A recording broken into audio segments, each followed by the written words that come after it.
Welcome to the Philosophy of Today. I'm Jim Hammond, and the first topic I'd like to talk about is how philosophy impacts the real world. What is the relevance of philosophy? When we see something like the 9/11 attacks, we hear a lot about the people that carried them out and how they were carried out. We hear very little about the people that inspired these events, the philosophical writers who were working perhaps 50 years before these events. And let's look at the first slide, which shows two Muslim writers, Qutb on the left, who's from Egypt, and he inspired the Sunni terrorists. Shariati on the right, from Iran, inspired the Iranian Revolution and people like Ayatollah Khomeini. You'll notice there's bars in front of Qutb. Qutb is in jail. He was jailed and executed by the Egyptian government. Shariati was jailed by the Shah of Iran, and he was later released, and he died soon after his release. If we go to the next slide, philosophy's impact is delayed. These two writers were working in the mid-20th century. Their impact is not immediate. In other words, philosophy usually has an impact 50 years or 75 years after the ideas are first expressed.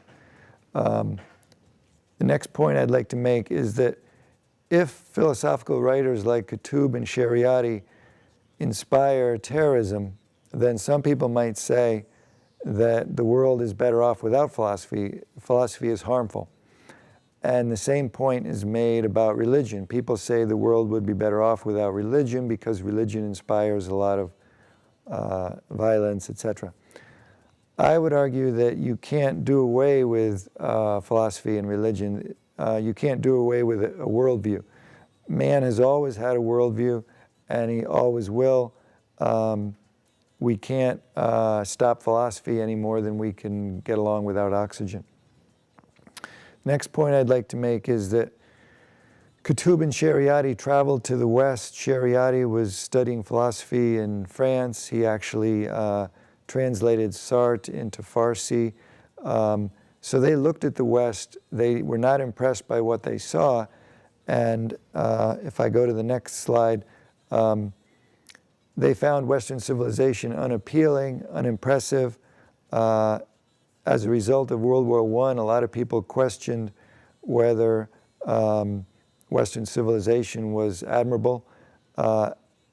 After World War II, it appeared that Western civilization was in shambles and had nothing to admire. If you're a foreign intellectual coming to the West, you don't see much that's admirable in the West, especially in the wake of World War I and World War II. So they studied Western philosophy, and Western philosophy left them cold, or else it inspired them toward violence. So what they did was they turned back to the Quran, and they tried to get people to live the way Muhammad and his contemporaries lived.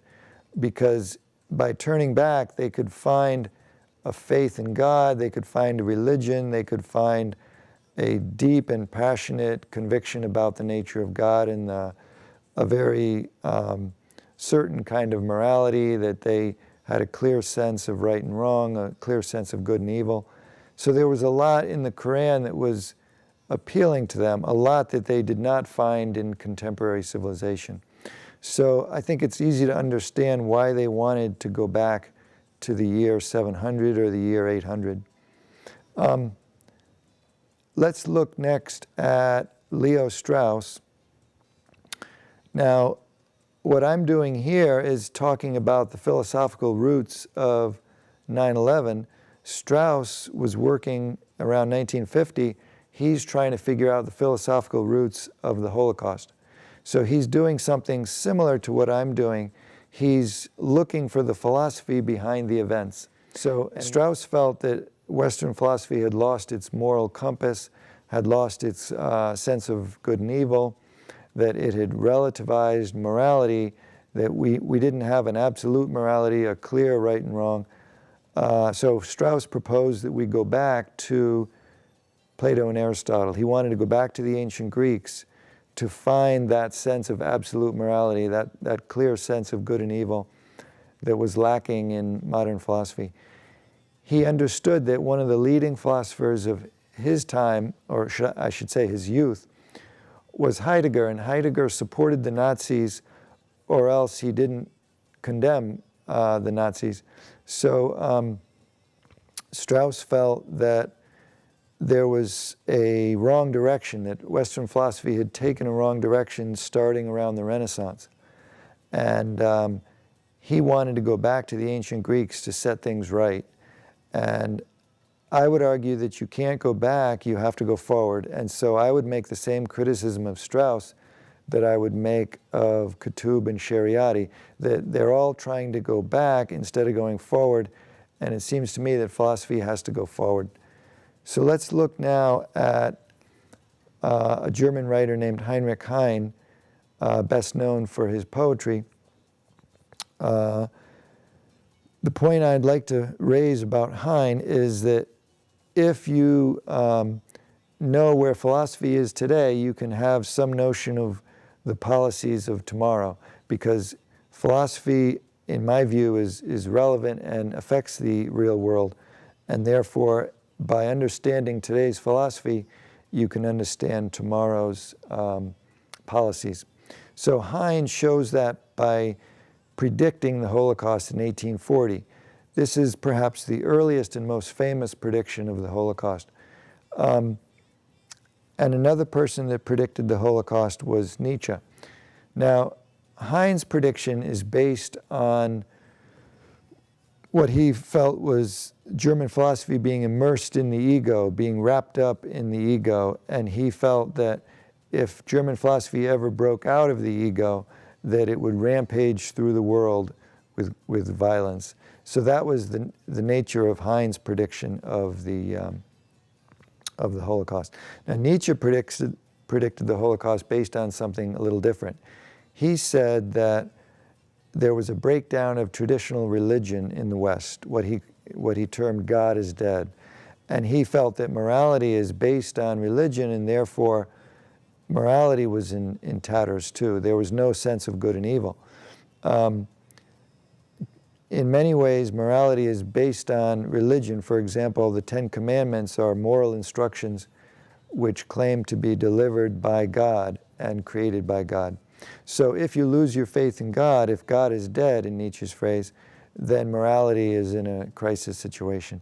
So Nietzsche predicted the Holocaust, and this next writer, Dostoyevsky, working independently of Nietzsche, he made the same prediction that Nietzsche made. He predicted genocide in the 20th century, and he even used some of the same phrases and terms that Nietzsche used. His prediction is more like a prediction of what's going to happen in Russia as opposed to what's going to happen in Western Europe. So you might say that he foresaw and predicted the Gulag, the Soviet Gulag, rather than the Holocaust. By the way, if you want to give any feedback on the show, we have an email address, which is today@ljhammond.com, and there's a website, ljhammond.com/today.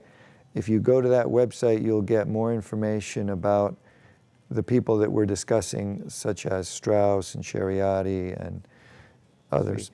The word philosophy comes from the Greek meaning love of knowledge or love of wisdom. Phil meaning love, soph meaning wisdom or knowledge. So if philosophy is the love of wisdom, as it's usually taken today, then you hear people say things like, when he was told of his terminal illness, he took the news philosophically. In other words, he took it with wisdom.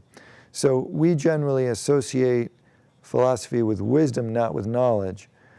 Montaigne wrote an essay called "To Philosophize is to Learn to Die." So there you can see how he's not talking about the pursuit of knowledge, he's talking about wisdom. So for Montaigne, philosophy is a matter of wisdom, not knowledge.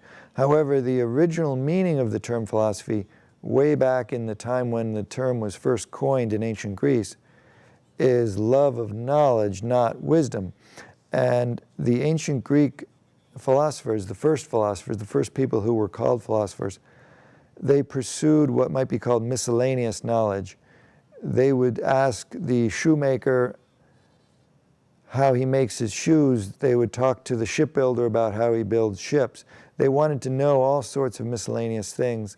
Why is the sky blue? Why is the moon going through different phases? So they wanted to know all sorts of things. You might say that in this sense, a philosopher is a knowledge junkie. He thinks he should pursue wisdom, but he catches himself pursuing knowledge instead. Not that knowledge is completely without value, but I think philosophy is very much aware of the limits of knowledge and the danger of pursuing it too much. I think some people like Hume, the Scottish philosopher David Hume, he had a nervous breakdown at a young age because he was pursuing knowledge. He was reading too much. He was too studious. The same thing happened to the philosopher John Stuart Mill. So I think a lot of philosophers pursue knowledge too much. That's why I use the term knowledge junkie. And so philosophy is very much aware of the limits of knowledge and that it's not an absolute good, that it has to be balanced with wisdom. So that's one way to think about philosophy, is it's the love of knowledge or wisdom, and today it's usually taken as wisdom, but the original meaning was miscellaneous knowledge. Another way to talk about the kinds of philosophy is the academic distinction between analytic and continental philosophy. The dominant philosophy in American academia is analytic philosophy, which means the attempt to figure out how we achieve truth, the process of reasoning. It's almost like a kind of algebra where they're trying to figure out the process of reaching truth. They're not so much concerned with reality itself. So that kind of philosophy, analytic philosophy, has very little impact on the real world, in my opinion. Continental philosophy, meaning philosophy from the continent of Europe, especially people like Heidegger and Sartre, that is not as popular in American academia as analytic philosophy. Maybe that's why they call it continental, because in England and the United States, the other kind, analytic philosophy, is the dominant kind. So I personally don't subscribe to either one of those types of philosophy. It seems to me that analytic is too sterile, too wrapped up in the process of thinking rather than the world. Continental, I find, is too abstract, too far from daily life. So I like to talk about a third kind of philosophy, which I call street philosophy, which is much more related to everyday life. There's an American philosopher that I'll show you here, Erich Hoffer, who lived in San Francisco and worked on the docks in San Francisco. So he writes what I call street philosophy. It doesn't fit into the category of analytic. It doesn't fit into continental. It's not as abstract as continental. So he stays close to daily life in his writing.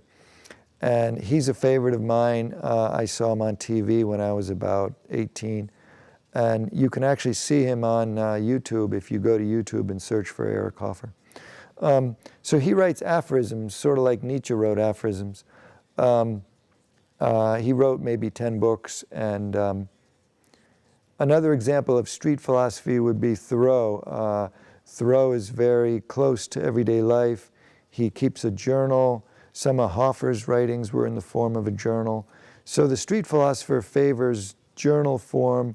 He favors aphorisms like Nietzsche. A lot of these street philosophers like Kierkegaard, some of his most popular works is his journals.